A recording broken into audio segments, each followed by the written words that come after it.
اللہب نام، پہلی آیت کے لفظ لہب کو اس سورہ کا نام قرار دیا گیا ہے۔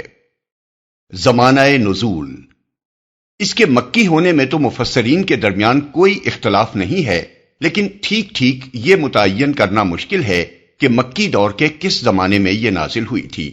البتہ ابو لہب کا جو کردار رسول اللہ صلی اللہ علیہ وسلم اور آپ کی دعوت حق کے خلاف تھا، اس کو دیکھتے ہوئے یہ اندازہ کیا جا سکتا ہے کہ اس سورہ کا نزول اس زمانے میں ہوا ہوگا جب وہ حضور صلی اللہ علیہ وسلم کی عداوت میں حد سے گزر گیا تھا اور اس کا رویہ اسلام کی راہ میں ایک بڑی رکاوٹ بن رہا تھا۔ بعید نہیں کہ اس کا نزول اس زمانے میں ہوا ہو جب رسول اللہ صلی اللہ علیہ وسلم اور آپ کے خاندان والوں کا مقاطعہ کر کے قریش کے لوگوں نے ان کو شیب ابی طالب میں محصور کر دیا تھا، اور تنہا ابو لہب ہی ایسا شخص تھا جس نے اپنے خاندان والوں کو چھوڑ کر دشمنوں کا ساتھ دیا تھا۔ ہمارے اس قیاس کی بنا یہ ہے کہ ابو لہب حضور صلی اللہ علیہ وسلم کا چچا تھا، اور بھتیجے کی زبان سے چچا کی کھلم کھلا مذمت کرانا اس وقت تک مناسب نہ ہو سکتا تھا جب تک چچا کی حد سے گزری ہوئی زیادتیاں علانیہ سب کے سامنے نہ آ گئی ہوں۔ اس سے پہلے اگر ابتدا ہی میں یہ سورہ نازل کر دی گئی ہوتی تو لوگ اس کو اخلاقی حیثیت سے معیوب سمجھتے کہ بھتیجا اپنے چچا کی اس طرح مذمت کرے۔ پس منظر، قرآن مجید میں یہ ایک ہی مقام ہے جہاں دشمنان اسلام میں سے کسی شخص کا نام لے کر اس کی مذمت کی گئی ہے۔ حالانکہ مکے میں بھی اور ہجرت کے بعد مدینے میں بھی بہت سے لوگ ایسے تھے جو اسلام اور محمد صلی اللہ علیہ وسلم کی عداوت میں ابو لہب سے کسی طرح کم نہ تھے۔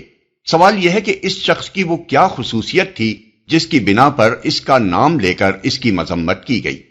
اس بات کو سمجھنے کے لیے ضروری ہے کہ اس وقت کے عربی معاشرے کو سمجھا جائے اور اس میں ابو لہب کے کردار کو دیکھا جائے۔ قدیم زمانے میں چونکہ پورے ملک عرب میں ہر طرف بدامنی، غارت گری اور طوائف الملوکی پھیلی ہوئی تھی، اور صدیوں سے حالت یہ تھی کہ کسی شخص کے لیے اس کے اپنے خاندان اور خونی رشتہ داروں کی حمایت کے سوا جان و مال اور عزت و آبرو کے تحفظ کی کوئی ضمانت نہ تھی۔ اس لیے عربی معاشرے کی اخلاقی قدروں میں صلہ رحمی یعنی رشتہ داروں کے ساتھ حسن سلوک کو بڑی اہمیت حاصل تھی، اور قطع رحمی کو بہت بڑا پاپ سمجھا جاتا تھا۔ عرب کی انہی روایات کا یہ اثر تھا کہ رسول اللہ صلی اللہ علیہ وسلم جب اسلام کی دعوت لے کر اٹھے تو قریش کے دوسرے خاندانوں اور ان کے سرداروں نے تو حضور صلی اللہ علیہ وسلم کی شدید مخالفت کی، مگر بنی ہاشم اور بنی المطلب، ہاشم کے بھائی مطلب کی اولاد، نے نہ صرف یہ کہ آپ کی مخالفت نہیں کی بلکہ وہ کھلم کھلا آپ کی حمایت کرتے رہے، حالانکہ ان میں سے اکثر لوگ آپ کی نبوت پر ایمان نہیں لائے تھے۔ قریش کے دوسرے خاندان خود بھی حضور صلی اللہ علیہ وسلم کے ان خونی رشتہ داروں کی حمایت کو عرب کی اخلاقی روایات کے عین مطابق سمجھتے تھے۔ اسی وجہ سے انہوں نے کبھی بنی ہاشم اور بنی المطلب کو یہ طعنہ نہیں دیا کہ تم ایک دوسرا دین پیش کرنے والے شخص کی حمایت کر کے اپنے دین آبائی سے منحرف ہو گئے ہو۔ وہ اس بات کو جانتے اور مانتے تھے کہ اپنے خاندان کے ایک فرد کو وہ کسی حالت میں اس کے دشمنوں کے حوالے نہیں کر سکتے، اور ان کا اپنے عزیز کی پشتیبانی کرنا قریش اور اہل عرب سب کے نزدیک بالکل ایک فطری امر تھا۔ اس اخلاقی اصول کو، جسے زمانہ جاہلیت میں بھی عرب کے لوگ واجب الاحترام سمجھتے تھے، صرف ایک شخص نے اسلام کی دشمنی میں توڑ ڈالا، اور وہ تھا ابو لہب بن عبد المطلب۔ یہ رسول اللہ صلی اللہ علیہ وسلم کا چچا تھا، حضور صلی اللہ علیہ وسلم کے والد ماجد، اور یہ ایک ہی باپ کے بیٹے تھے۔ عرب میں چچا کو باپ کی جگہ سمجھا جاتا تھا، خصوصاً جب کہ بھتیجے کا باپ وفات پا چکا ہو تو عربی معاشرے میں چچا سے یہ توقع کی جاتی تھی کہ وہ بھتیجے کو اپنی اولاد کی طرح عزیز رکھے گا، لیکن اس شخص نے اسلام کی دشمنی اور کفر کی محبت میں ان تمام عربی روایات کو پامال کر دیا۔ ابن عباس رضی اللہ عنہ سے متعدد سندوں کے ساتھ یہ روایت محدثین نے نقل کی ہے کہ جب رسول اللہ صلی اللہ علیہ وسلم کو دعوت عام پیش کرنے کا حکم دیا گیا اور قرآن مجید میں یہ ہدایت نازل ہوئی کہ آپ اپنے قریب ترین عزیزوں کو سب سے پہلے خدا کے عذاب سے ڈرائیں، تو آپ نے صبح سویرے کوہ صفا پر چڑھ کر بلند آواز سے پکارا، یا صباحا، ہائے صبح کی آفت۔ عرب میں یہ صدا وہ شخص لگاتا تھا جو صبح کے جھٹپٹے میں کسی دشمن کو اپنے قبیلے پر حملہ کرنے کے لیے آتے دیکھ لیتا تھا۔ حضور صلی اللہ علیہ وسلم کی یہ آواز سن کر لوگوں نے دریافت کیا کہ یہ کون پکار رہا ہے۔ بتایا گیا کہ یہ محمد صلی اللہ علیہ وسلم کی آواز ہے۔ اس پر قریش کے تمام خاندانوں کے لوگ آپ کی طرف دوڑ پڑے۔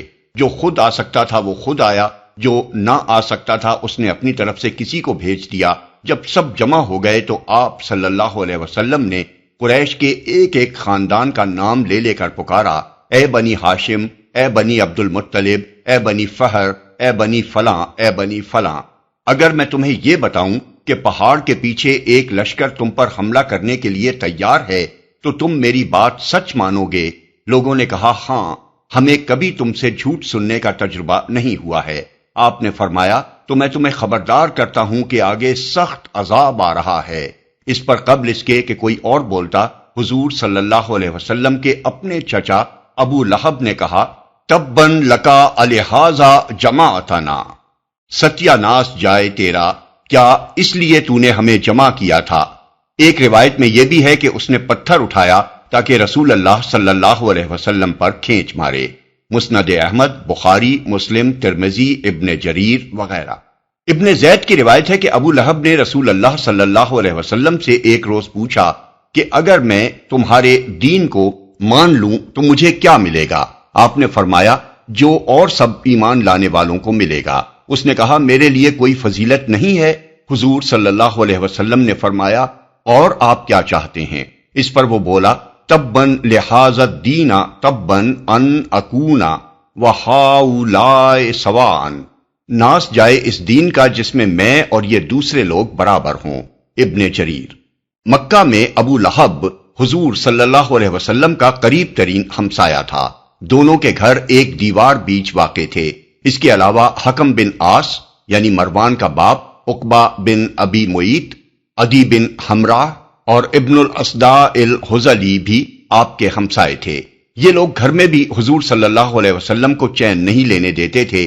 آپ کبھی نماز پڑھ رہے ہوتے تو یہ اوپر سے بکری کی اوج آپ پر پھینک دیتے، کبھی صحن میں کھانا پک رہا ہوتا تو یہ ہنڈیا پر غلاظت پھینک دیتے۔ حضور صلی اللہ علیہ وسلم باہر نکل کر ان لوگوں سے فرماتے، اے بنی عبد مناف، یہ کیسی ہمسائیگی ہے؟ ابو لہب کی بیوی ام جمیل ابو سفیان کی بہن نے تو یہ مستقل وتیرہ ہی اختیار کر رکھا تھا کہ راتوں کو آپ کے گھر کے دروازے پر خاردار جھاڑیاں لا کر ڈال دیتی تاکہ صبح سویرے جب آپ یا آپ کے بچے باہر نکلیں تو کوئی کانٹا پاؤں میں چبھ جائے۔ بیہقی، ابن ابی حاتم، ابن جریر، ابن عساکر، ابن ہشام۔ نبوت سے پہلے رسول اللہ صلی اللہ علیہ وسلم کی دو صاحبزادیاں ابو لہب کے دو بیٹوں عتبہ اور عتیبہ سے بیاہی ہوئی تھیں۔ نبوت کے بعد جب حضور صلی اللہ علیہ وسلم نے اسلام کی طرف دعوت دینی شروع کی تو اس شخص نے اپنے دونوں بیٹوں سے کہا کہ میرے لیے تم سے ملنا حرام ہے اگر تم محمد صلی اللہ علیہ وسلم کی بیٹیوں کو طلاق نہ دے دو۔ چنانچہ دونوں نے طلاق دے دی، اور عتیبہ تو جہالت میں اس قدر آگے بڑھ گیا کہ ایک روز حضور کے سامنے آ کر اس نے کہا، میں النجم اذا ہوا اور الذی دنا فتدلی کا انکار کرتا ہوں، اور یہ کہہ کر اس نے حضور صلی اللہ علیہ وسلم کی طرف تھوکا جو آپ پر نہیں پڑا۔ حضور صلی اللہ علیہ وسلم نے فرمایا، خدایا اس پر اپنے کتوں میں سے ایک کتے کو مسلط کر دے۔ اس کے بعد عتیبہ اپنے باپ کے ساتھ شام کے سفر پر روانہ ہو گیا۔ دوران سفر میں ایک ایسی جگہ قافلے نے پڑاؤ کیا جہاں مقامی لوگوں نے بتایا کہ راتوں کو درندے آتے ہیں۔ ابو لہب نے اپنے ساتھی اہل قریش سے کہا کہ میرے بیٹے کی حفاظت کا کچھ انتظام کرو، کیونکہ مجھے محمد صلی اللہ علیہ وسلم کی بد دعا کا خوف ہے۔ اس پر قافلے والوں نے عتیبہ کے گرد ہر طرف اپنے اونٹ بٹھا دیے اور پڑھ کر سو رہے۔ رات کو ایک شیر آیا اور اونٹوں کے حلقے میں سے گزر کر اس نے عتیبہ کو پھاڑ کھایا۔ الاستیعاب لابن عبد البر، الاصابہ لابن حجر، دلائل النبوہ لابی نعیم الاصفہانی، روز الانف للسہیلی۔ روایات میں یہ اختلاف ہے کہ بعض راوی طلاق کے معاملے کو اعلان نبوت کے بعد کا واقعہ بیان کرتے ہیں، اور بعض کہتے ہیں کہ یہ تبت یدا ابی لہب کے نزول کے بعد پیش آیا تھا۔ اس امر میں بھی اختلاف ہے کہ یہ ابو لہب کا لڑکا عتبہ تھا یا عتیبہ، لیکن یہ بات ثابت ہے کہ فتح مکہ کے بعد عتبہ نے اسلام قبول کر کے حضور صلی اللہ علیہ وسلم کے دست مبارک پر بیعت کی، اس لیے صحیح بات یہی ہے کہ یہ لڑکا عتیبہ تھا۔ اس کے خبث نفس کا یہ حال تھا کہ جب رسول اللہ صلی اللہ علیہ وسلم کے صاحبزادے حضرت قاسم کے بعد دوسرے صاحبزادے حضرت عبداللہ کا بھی انتقال ہو گیا تو یہ اپنے بھتیجے کے غم میں شریک ہونے کے بجائے خوشی خوشی دوڑا ہوا قریش کے سرداروں کے پاس پہنچا اور ان کو خبر دی کہ لو آج محمد صلی اللہ علیہ وسلم بے نام و نشان ہو گئے۔ اس کی اس حرکت کا ذکر ہم سورہ کوثر کی تفسیر میں کر چکے ہیں۔ رسول اللہ صلی اللہ علیہ وسلم جہاں جہاں بھی اسلام کی دعوت دینے کے لیے تشریف لے جاتے، یہ آپ کے پیچھے پیچھے جاتا اور لوگوں کو آپ صلی اللہ علیہ وسلم کی بات سننے سے روکتا۔ ربیعہ بن عباد الدیلی رضی اللہ عنہ بیان کرتے ہیں کہ میں 9 عمر تھا کہ جب اپنے باپ کے ساتھ ذوالمجاز کے بازار میں گیا، وہاں میں نے رسول اللہ صلی اللہ علیہ وسلم کو دیکھا کہ آپ کہہ رہے تھے، لوگو کہو اللہ کے سوا کوئی معبود نہیں ہے، فلاح پاؤ گے، اور آپ کے پیچھے پیچھے ایک شخص کہتا جا رہا تھا کہ یہ جھوٹا ہے، دین آبائی سے پھر گیا ہے۔ میں نے پوچھا یہ کون شخص ہے؟ لوگوں نے کہا یہ ان کا چچا ابو لہب ہے۔ مسند احمد بہقی۔ دوسری روایت انہی حضرت ربیعہ سے یہ ہے کہ میں نے رسول اللہ صلی اللہ علیہ وسلم کو دیکھا کہ آپ ایک ایک قبیلے کے پڑاؤ پر جاتے ہیں اور فرماتے ہیں، اے بنی فلاں، میں تمہاری طرف اللہ کا رسول ہوں، تمہیں ہدایت کرتا ہوں کہ صرف اللہ کی عبادت کرو اور اس کے ساتھ کسی کو شریک نہ کرو۔ تم میری تصدیق کرو اور میرا ساتھ دو تاکہ میں وہ کام پورا کروں جس کے لیے اللہ نے مجھے بھیجا ہے۔ آپ کے پیچھے پیچھے ایک اور شخص آتا ہے اور وہ کہتا ہے، اے بنی فلاں، یہ تم کو لات اور عزا سے پھیر کر اس بدعت اور گمراہی کی طرف لے جانا چاہتا ہے جسے یہ لے کر آیا ہے، اس کی بات ہرگز نہ مانو اور اس کی پیروی نہ کرو۔ میں نے اپنے باپ سے پوچھا یہ کون ہے؟ انہوں نے کہا یہ ان کا چچا ابو لہب ہے۔ مسند احمد طبرانی۔ طارق بن عبداللہ المحاربی کی روایت بھی اسی سے ملتی جلتی ہے۔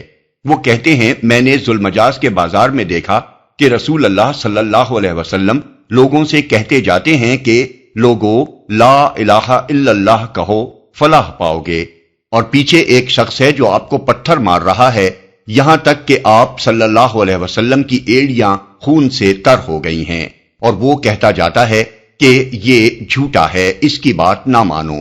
میں نے لوگوں سے پوچھا یہ کون ہے؟ لوگوں نے کہا یہ ان کا چچا ابو لہب ہے۔ ترمذی۔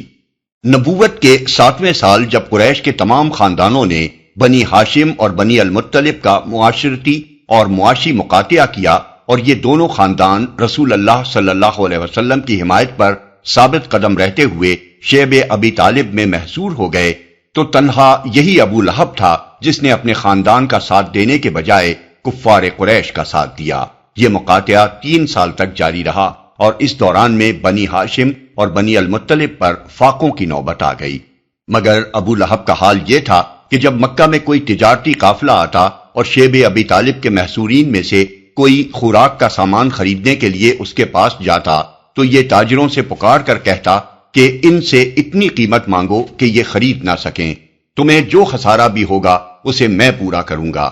چنانچہ وہ بے تحاشا قیمت طلب کرتے اور خریدار بیچارہ اپنی بھوک سے تڑپتے ہوئے بال بچوں کے پاس خالی ہاتھ پلٹ جاتا۔ پھر ابو لہب انہی تاجروں سے وہی چیزیں بازار کے بھاؤ خرید لیتا۔ ابن سعد اور ابن ہشام۔ یہ اس شخص کی حرکات تھیں جن کی بنا پر اس سورہ میں نام لے کر اس کی مذمت کی گئی۔ خاص طور پر اس کی ضرورت اس لیے تھی کہ مکہ سے باہر کے اہل عرب جو حج کے لیے آتے تھے یا مختلف مقامات پر لگنے والے بازاروں میں جمع ہوتے، ان کے سامنے جب رسول اللہ صلی اللہ علیہ وسلم کا اپنا چچا آپ کے پیچھے لگ کر آپ کی مخالفت کرتا تو وہ عرب کی معروف روایات کے لحاظ سے یہ بات خلاف توقع سمجھتے تھے کہ کوئی چچا بلا وجہ دوسروں کے سامنے خود اپنے بھتیجے کو برا بھلا کہے اور اسے پتھر مارے اور اس پر الزام تراشیاں کریں۔ اس وجہ سے وہ ابو لہب کی بات سے متاثر ہو کر رسول اللہ صلی اللہ علیہ وسلم کے بارے میں شک میں پڑ جاتے۔ مگر جب یہ سورہ نازل ہوئی اور ابو لہب نے غصے میں بپھر کر اول فول بکنا شروع کر دیا تو لوگوں کو معلوم ہو گیا کہ رسول اللہ صلی اللہ علیہ وسلم کی مخالفت میں اس شخص کا قول قابل اعتبار نہیں ہے، کیونکہ یہ اپنے بھتیجے کی دشمنی میں دیوانہ ہو رہا ہے۔ اس کے علاوہ نام لے کر جب آپ صلی اللہ علیہ وسلم کے چچا کی مذمت کی گئی تو لوگوں کی یہ توقع ہمیشہ کے لیے ختم ہو گئی کہ رسول اللہ صلی اللہ علیہ وسلم دین کے معاملے میں کسی کا لحاظ کر کے کوئی مداحنت برت سکتے ہیں۔ جب علل اعلان رسول کے اپنے چچا کی خبر لے ڈالی گئی تو لوگ سمجھ گئے کہ یہاں کسی لاگ لپیٹ کی گنجائش نہیں ہے۔ غیر اپنا ہو سکتا ہے اگر ایمان لے آئے، اور اپنا غیر ہو جاتا ہے اگر کفر کرے۔ اس معاملے میں فلاں ابن فلاں کوئی چیز نہیں ہے۔